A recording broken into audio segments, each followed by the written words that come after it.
The world is louder than ever. Every second, your attention is pulled in 10 directions. Notifications hum, timelines scroll, trends scream for relevance. You are told to speak more, post more, share more, to stand out, to brand, to be known. But amid this pressure to be seen, you may be vanishing from yourself. So here's the question. What if visibility isn't power? What if invisibility is? Somewhere in the wetlands of Africa moves a creature so quiet, so hidden, that most people never know it exists. The dwarf bittern, a small heron, soft in color, blends into reeds, vanishes in silence. It doesn't flaunt its feathers. It doesn't sing for applause. It survives by stillness. When threatened, it doesn't fight. It melts into the background. To live, it disappears. But this isn't cowardice. This is strategic silence. And in today's world, that silence might just be the most radical act of freedom. You scroll, but you don't feel rested. You speak, but feel unheard. You share, but feel unseen. What's happening isn't just digital fatigue. It's existential depletion. You're trading depth for reach, clarity for exposure, wisdom for speed. The world says, to matter, you must be noisy. But the bittern says, to matter, you must know when to vanish. Now rewind time 2,500 years. In ancient Athens, a man walked barefoot through the streets, asking questions no one wanted to hear. He didn't write, he didn't publish. Wasn't rich or loud or powerful. He was still.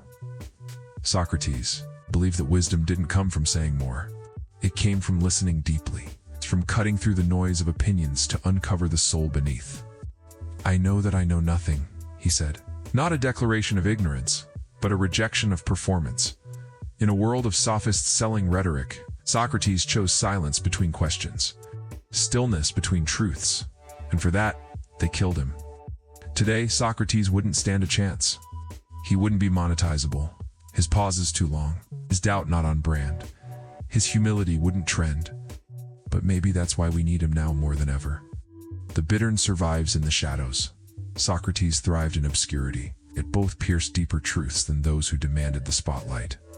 But here's the tension. You can't just vanish from life. You still have to work, speak, create. So how do you move like the bittern without becoming invisible to yourself? The answer isn't muting everything. It's learning to choose what deserves your voice and what deserves your silence. Silence is not withdrawal. It's a discipline. It's learning, like Socrates, to pause before speaking, to think before posting, to feel before reacting, to listen, not just to others, but to yourself. In neuroscience, this is called slow thinking, the kind of reflective cognition that resists impulse. Philosophy calls it contemplation, a stillness that births truth in nature, while nature calls it survival. The bitterness doesn't win because it hides. It wins because it chooses when to move, when to fly, when to sing. This is not a story about staying silent forever. It's a story about timing, clarity, and learning when noise is a trap. Socrates spoke when it mattered, and when he drank the poison. He did so not with regret, but with the calm of someone who never betrayed their soul. The unexamined life is not worth living, he said. Today that life is buried beneath likes and swipes, but you can reclaim it, not by shouting louder, but by listening deeper. So what if your silence is your greatest strength? What if your deepest clarity lives in moments no one sees? What if the way out of digital despair isn't in doing more, but in doing less with more intention? In a world built on noise, the bittern teaches us a forgotten truth. Silence is not the absence of meaning. It is the space that gives it shape. Let the world scream. You move like the bittern. You think like Socrates. You choose your voice with wisdom and your silence with strength.